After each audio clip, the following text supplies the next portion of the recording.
দুনিয়ার কোনো ব্যক্তিত্ব নাই, একজন ব্যক্তিত্ব ছিলেন, মৃত্যু যার কাছে পয়লা আসতে হয়েছে। আল্লাহ নিজে বলছেন মালাকুল মউতকে, বন্ধুর কাছে যাবে, অনুমতি দিলে ঢুকবে, নাইলে ঢুকবে না। অনুমতি নিয়ে বুকে হাত রাখবে, নাইলে রাখবে না। আমার বন্ধুর অনুমতি ছাড়া হাত রাখবে না বুকে।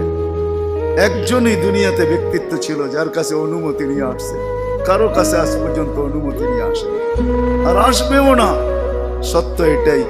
এই জন্য আসেন, ওই জান্নাত, এটাই আমাদের ছোট জীবনটার উদ্দেশ্য। এই জন্যই আল্লাহ ডেলি ডাকে, 5 বেলা ডাকে, গ্যারান্টি দিয়া ডাকে, সিল লাগা ডাকে। ইদা সালুহা সালুহা সাইরুল আমাল। 5 ওয়াক্ত নামাজ যদি এই উম্মত কমপ্লিট করে দেখাইতে পারে, আল্লাহ আমাদের নবীজির সাথে ওয়াদা করছেন, আমিও আপনার উম্মতের জীবনকে কমপ্লিট করে দেখাই।